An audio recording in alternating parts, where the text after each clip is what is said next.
verbal or life.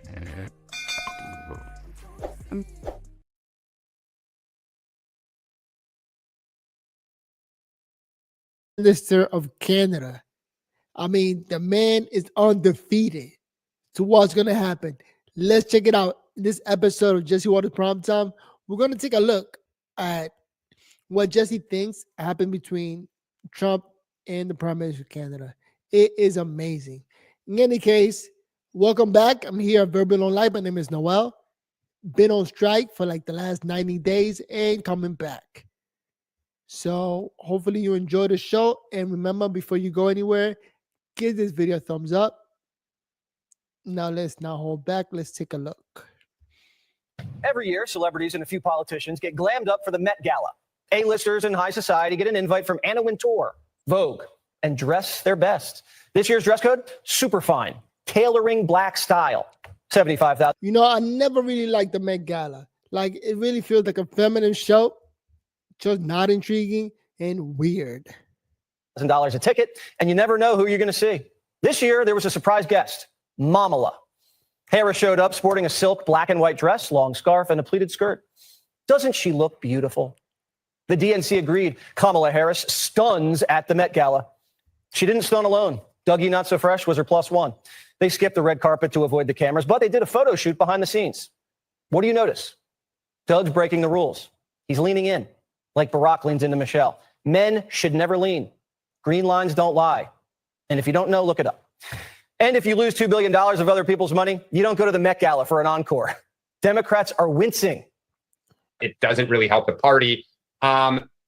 I just, she likes to hobnob with. Nothing helps the party. Right now, they're lacking messages. The narrative doesn't work anymore. All right, we got podcasting and we got everybody else talking, and nobody's paying attention to Hollywood and the lies. Let's be honest. So as soon as they figure out the narrative and bring people back, they are stuck. With wealthy people in the arts. But what about the argument that the president's a billionaire who hobnobs with billionaires? Like, what's wrong for the Democrats to have their fancy moments? Sure, but Trump's base, his strength is the working class. Kamala's Achilles is she is seen as out of touch and elitist. Yep. Nothing is more out of touch and elitist than the Met Gala. Kamala says she had no choice. Quote, artistic expression, whether it's dance, music, visual arts, or fashion, as a way of capturing the mood and language of the people without words. And when it comes to Hollywood and all this artsy stuff, it's the number one way to use propaganda to gain people's attention. Come on now, let's be honest, let's keep it real. It is the way they go about getting people's attention. Going to these fancy dinners and these fancy, artistic, crazy, ideologue fashion shows. Art has the power to shape the conversation about where we are today and where we need to go. Democrats are taking your words to heart. They can't persuade you, so they're expressing themselves through art. You've seen them singing and dancing. That hasn't worked. So how about a comfortably smug photo shoot? The New Yorker sent a bunch of photographers around the city to take candids of Democrats in their living rooms. Here's Al Sharpton in his socks in front of a doggy crate. And on the wall, a portrait of himself. Not even Jesse Waters has a portrait of himself hanging up in his living room. I guess when you're the Reverend, you can. And he's not smiling. AOC's never turned down a photo shoot. She's knitting a sweater in her socks on her couch next to her French bulldog. No. What is she trying to do? Come off as a regular person? Crazy. Not smiling. Doug Emhoff's daughter, Ella, also in socks, standing on a red futon next to bales of yarn. Also a knitter. Tatted up, clutching her pooch, surrounded by street art. Not smiling. George Soros' son, Mini Soros, decided to wear shoes.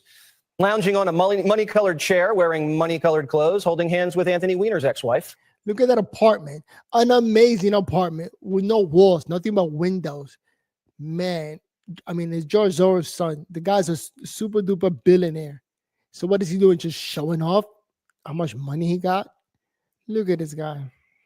Huma Abedin, head to toe in the color of money. In a penthouse, the Manhattan skyline in the window, sitting cross-legged and not smiling. Men should never cross their legs. What's worse, crossing your legs or leaning in? Text me. JB Back Ribs, Pritzker, did his own photo shoot. He said, "May the fourth be with you," and held his lightsaber like a shish kebab. People are calling him JB the Hutt, Obi-Tun Kenobi. It's almost like Democrats aren't trying to be taken seriously. Even the LA Times is telling Democrats, please stop trying to be cool. The Democratic brand is cooked. Worse, it's lame. People used to think the party was cool, or at least cool adjacent. They had Barack Obama, George Clooney, and a monopoly on cultural capital. Again, the narrative, man, is not working, and they're not putting out the right messages out there. And all this is doing is leaning in against them. Let's be honest. Democrats, amazingly, have become the hall monitors of American politics. Democrats went from yes, we can to no, you can't. Trump's throwing a parade for the military in D.C., and Democrats are against it. It is about branding. It is about imagery. It is about kind of this nationalism. The fact that they're going to consider, or probably, I guess now, really have military parade. We don't need a military parade. We don't need to spend millions or maybe hundreds of millions of dollars to do that. Haters will hate. Look at this black man just hating. And not only that, but they picked a black man to hate on Trump. Double negative.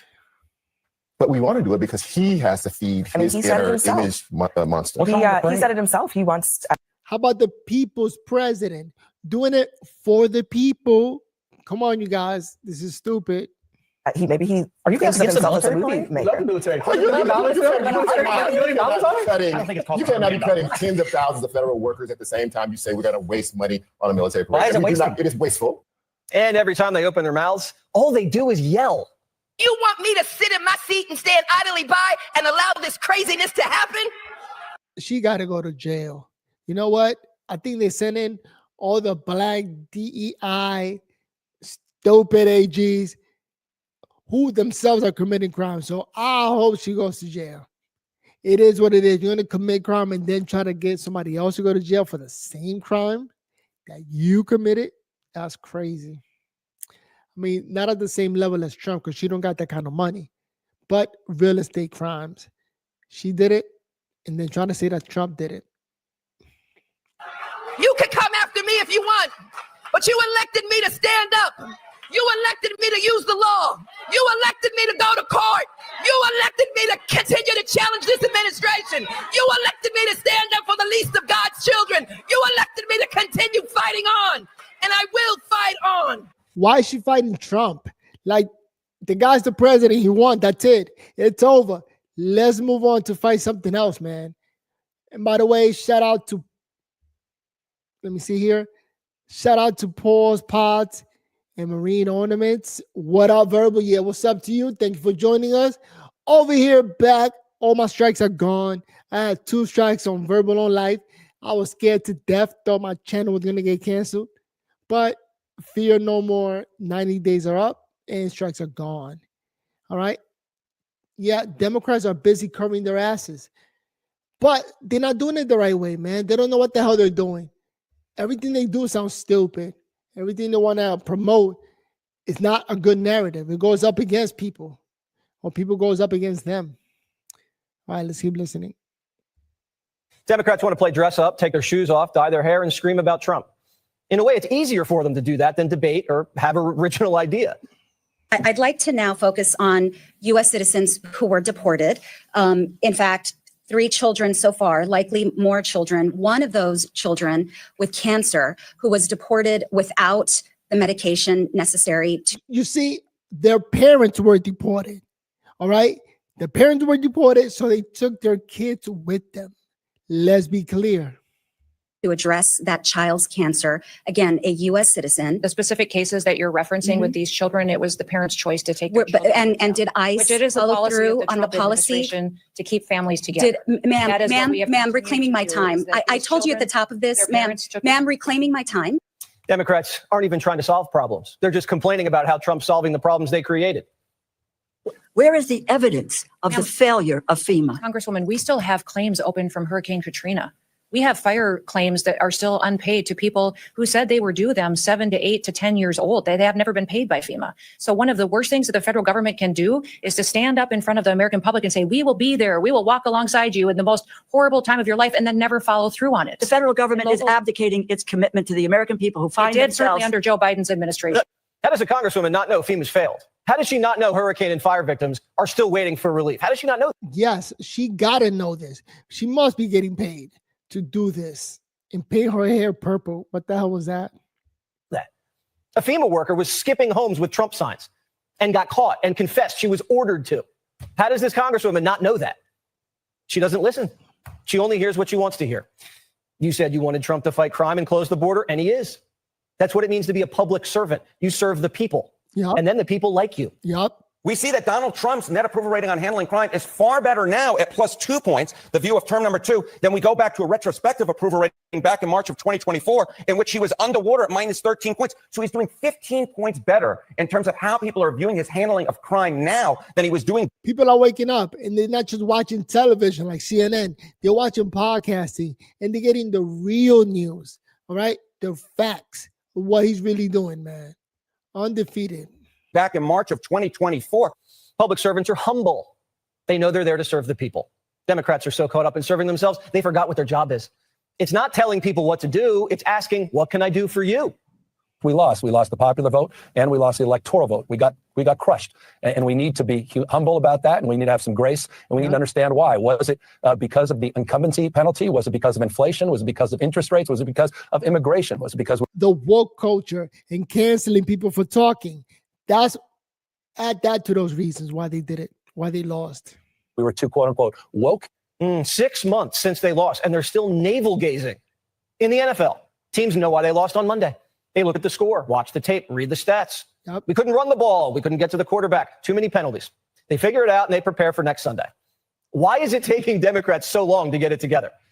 They should stop thinking. And the Democrats are supposed to be the intellectuals, the smart party. All the intellectuals and all the smart people on there have no clue what the hell is going on. And just act on behalf of someone else, not yourself. Help the country. One Democrat says, quote, too many on our team just don't have the fight we need right now. If a politician can't fight for the country, they don't belong in office. Some of these politicians are just hanging around because they don't know what else to do. James Clyburn is 84.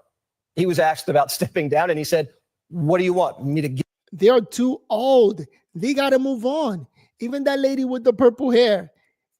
I call that lady Senator Riddler. She does look like the Riddler. Like, these politicians are way too old. They got to move on in life. New blood got to come in there for the Democratic Party and help out, because the old folks don't know what they're doing. Let's all keep it real. Give up my life?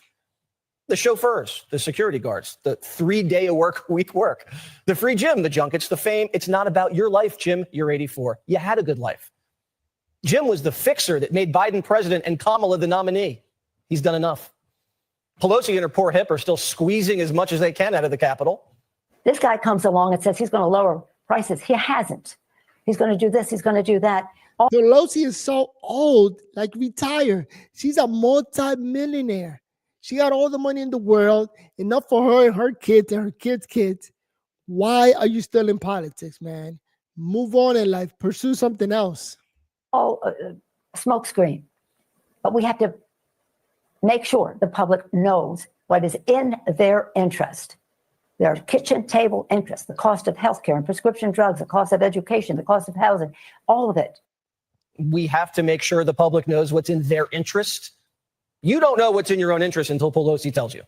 She thinks you're too stupid to know what's good for you. Crazy. Between the old guard whistling past the graveyard like Pelosi and Clyburn and the radical young wing like AOC and Jazzy Crockett, the party's headed for a breakup.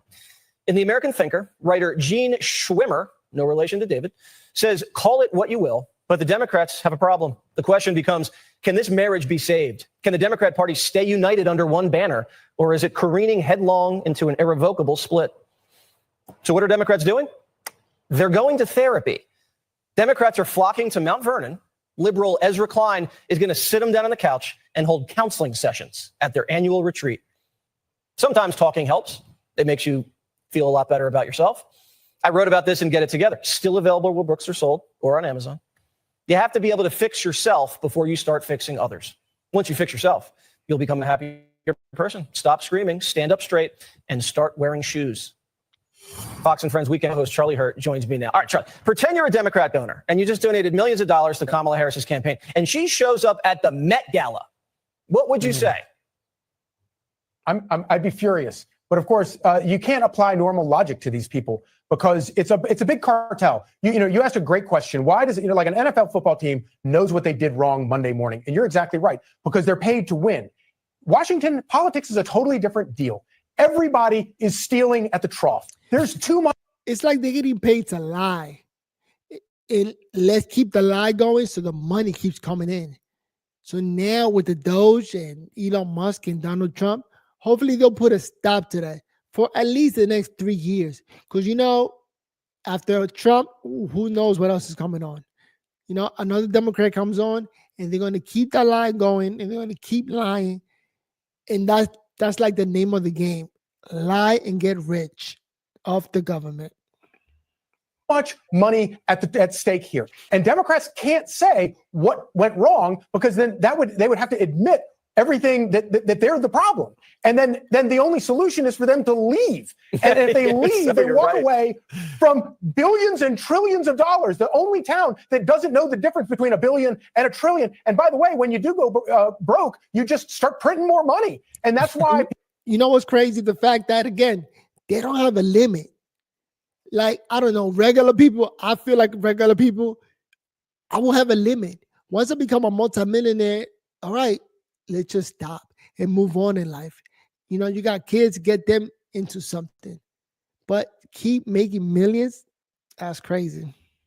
People like Nancy Pelosi stick around until they're into their 80s because they can never admit that they're wrong and they will never leave the stage because that's where the trough is. That is such a brilliant point.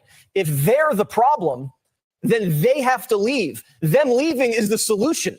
And they can't do that because there's too much money floating around. Charlie, you're looking at the screen. We had a woman with purple hair, crocodile glasses, and more rings on her finger than Bill Belichick after how many titles? She lives in a toadstool, I think. Right. And she's yelling at Kristi Noem, who kind of has it together. I mean, if that screen kind of tells the story of where we are now, I don't know what else does. Yeah. And if you actually listen to them, just, the split screen is kind of amazing. But if you listen to what the two of them are saying, Kristi Noem is talking about a real issue, a real problem about keeping families together. DeLauro is talking about wanting to separate children or something. I don't know what she's talking about, but that was a really bad thing just like 10 minutes ago. But you're talking about very serious people engaging in debate with fundamentally unserious people who are there only for their own benefit and not to solve any problems. And by the way, not only do they never want to leave town, they also never want to solve a problem because as long as Democrats have problems, then they can raise more money from that poor sucker who gave all that money to Kamala Harris, who has to now watch Kamala Harris go to the Met Gala. They don't ever solve. And the Democrats always talking about fixing the problem next election or in the next 2 years or next time we get elected. Always just keep saying they're going to do something and never really do anything. Finally, we got a businessman, and I'm sorry, but I feel like Trump is actually working out the problem and fixing things.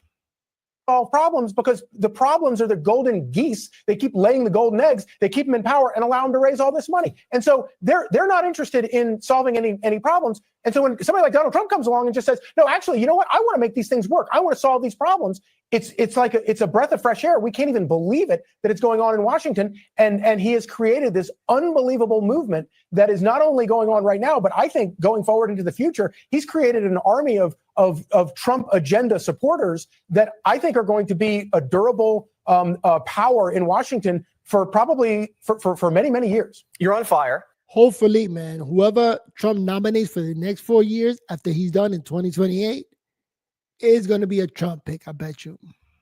The thing that Trump did is he came in and both parties had agreed not to solve the border, the debt, entitlements, pretty much everything.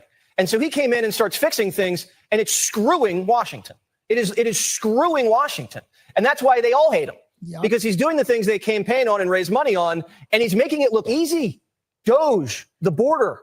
It's almost like you're not supposed to do this in D.C. And like the game's up.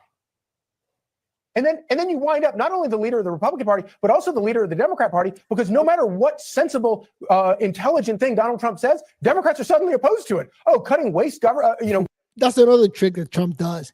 Whatever he says, he knows the Democrat is going to do the opposite. Just like El Salvador. All the Democrats, not all of them, but a lot of Democrats went down to El Salvador to try to rescue a gang member. How bad does that make the Democrats look? So here, Trump just picked something, and he knows the Democrats are going to pick the opposite. Just like Alcatraz prison. My man Trump is talking about reopening Alcatraz. What happens? The Democrats are already crying about it, saying no. Waste, fraud, and abuse in the government. Democrats are now the party in favor defending waste, fraud, and abuse. That used to be a talking point that everybody agreed to, that they were against. But now that Donald Trump is actually doing something about it, the Democrats are actually defending it. It's insane. Or separating children at the border. You got Rosa DeLauro defending separating children at the border now. It's insane. So we're going to have this big military parade in D.C. and we're going to celebrate America's 250th birthday pretty soon. And the Democrats are going to say fireworks are racist. They're going to say we can't celebrate the military, and they're going to protest it. I don't think anything's guaranteed. They might not win the midterms at all. I shouldn't say that. I don't want a red wave, but the way they're going. Suddenly they're all concerned about austerity. They don't want to spend too much money on a military parade. Right. After $2 million for sex changes. It's so smart. Yeah, exactly. But if you polled all of America, they'd be like, hell yeah, I want to see this military that I'm paying all this money for. Yeah, it's fantastic. I love jets. I love tanks. In the military, they're so used to wasting money. And now with those, they'll get rid of the waste and we'll build better weapons. Put the money to good use. See them all. In Eisenhower's, I guess, swearing-in day, in his inauguration, they had tanks, they had missiles. They had military marching through the streets of Washington in the bitter cold, and people loved it. They had an elephant in a cage. That's how fun it was. Dude, there's a reason why we always fire cannons at every inauguration on Capitol Hill, because that's what we love. Americans love a good explosion of gunfire, cannonades going straight down the National Mall. That's what I'm here for, and that's what I think everybody else is here for. I mean, it's the Star-Spangled Banner. It's the lyrics, precisely. Charlie, great to talk to you. Thank you so much. Great to see you. Big meeting today between Trump and Canada. William Shatner on that. Canada's new prime. Trump is crazy because when he talks to the prime minister, he actually says this with his face. Maybe Canada will turn into the 51st state. So then we have another bigger country with Canada being part of the United States. That's crazy for him to say in front of the prime minister. The guy who just got elected. Well, let's see. Minister Mark Carney made a pilgrimage to the White House today. He got out of the car to shake 47's hand, wave at the cameras, and then plagiarized Trump's fist bump. From that moment, Trump had him. Our president said, come on in and check out my gold. It's an honor to have you at the White House and the Oval Office. And you see the new and improved Oval Office as it becomes more and more beautiful with love. We handle it with great love and 24-karat gold. That always helps, too. The best thing Carney has going for him, he's not Trudeau.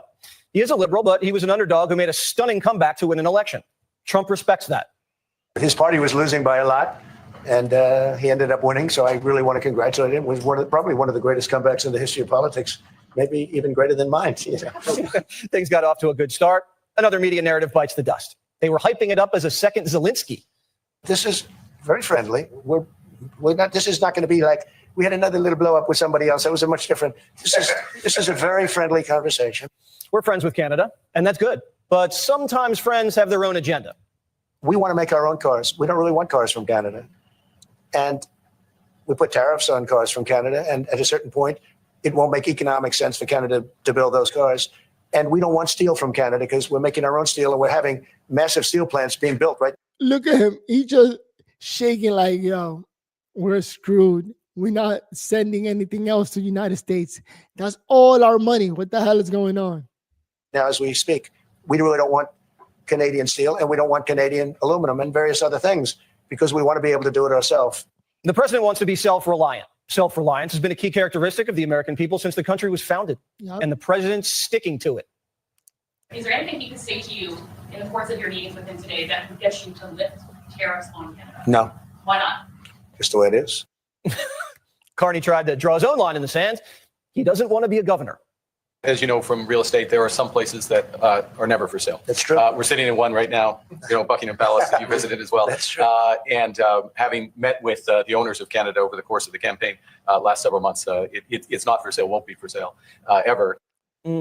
Canada's our friend, but Trump's taking this relationship to the next level. He wants to put a ring on it. I say never. I've had many, many things that were not doable, and they ended up being doable, and only doable in a very friendly way. But if it's to everybody's benefit, Canada loves us, and we love Canada. That's, I think, the number one thing that's important. It would really be a wonderful marriage because it's two places that get along very well. They like each other a lot. Canadian actor William Shatner is here. How you doing, Mr. Shatner? That's crazy. So well, and I love seeing the Canadian Premier talking to the president. It's wonderful. I've dealt a little in real estate, and I'm going to say to Carney, do a real estate deal. Make a counter offer. Let's offer to the United States to be the 11th province. Think of the joy it's the best thing. Here you have a friendly group of people saying, come on over. It's cleaner. There's plenty of power. There's some lovely people who want to work with you.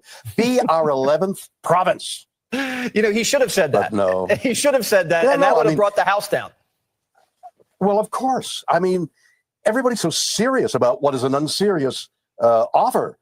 Canada's been around for 150 years more, and they've had a noble service.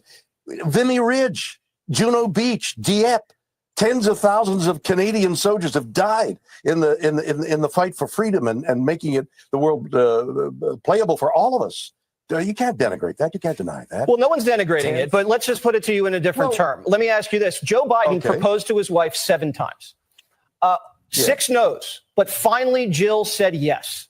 Isn't it about persistence? You know, Carney says, it's not for sale. Trump says never say never. I know, but I mean, at a certain point, persistence becomes insulting. Well, maybe that's what Dr. Jill thought. But eventually, when Joe got on his knees the 7th time, she said yes. Well, I guess she took the last insult. Listen, it's a spurious fight. It's 2 noble countries side by side. I don't know what all the fuss is about. Well, I'll tell you what I'd like to tell you. What? It is insulting. My man Trump doesn't seem to care and still says maybe in the future. Trump is on another level, man. He's not scared to talk.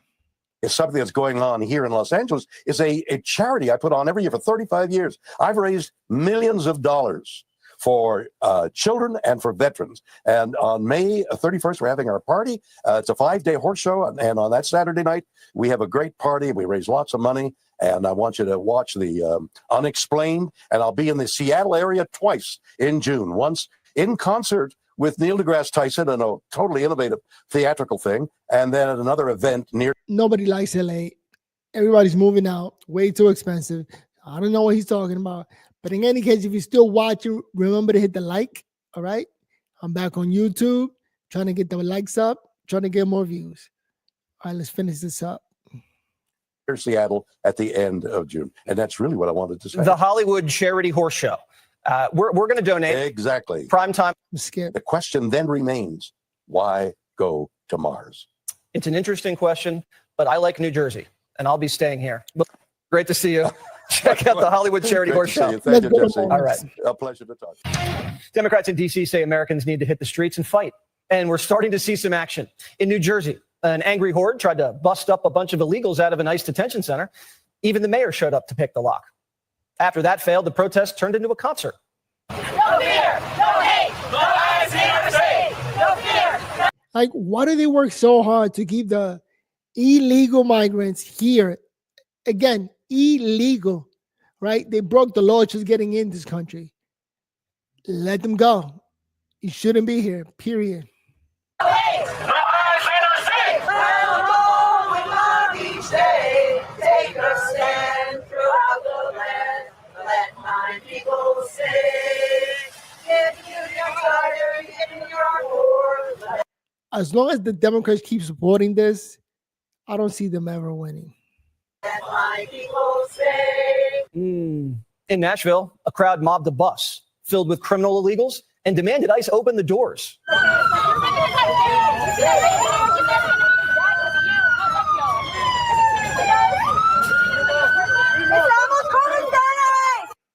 Emptying the prisons isn't what most people had in mind when there was a call to action, but who knows? Purple hair and masks, they'll show up anywhere. Years ago, the left protested Ann Coulter because she pushed their buttons. Now they're protesting Riley Gaines because she doesn't want to undress in front of men. Half a dozen people were arrested at Portland State yesterday. Watch. Get his out of here, because he can get right now in front of y'all. So I'll catch you in Vancouver when we can look up in the street. Because you's a and the police y'all beat your mother. You sorry crackers. Trantifa has been running wild nationwide, getting get-out-of-jail-free cards from source funded DAs. So obviously, when there's no consequences, they're going to push the boundaries. last night. A group of armed Arab Spring breakers took over the University of Washington in Seattle. Police retreated off campus. School buildings were invaded. That's the police! The west sidewalk. Do not interfere with these officers. That's the police! Not in their way. Abolish the police! Every cop dead is a victory for the resistance! Like, who talks like that? A student talking like that should be kicked out of the school. What are you talking about? Killing the police? That's on another level stupid. So, come on now. Figure out who that student is and kick him out.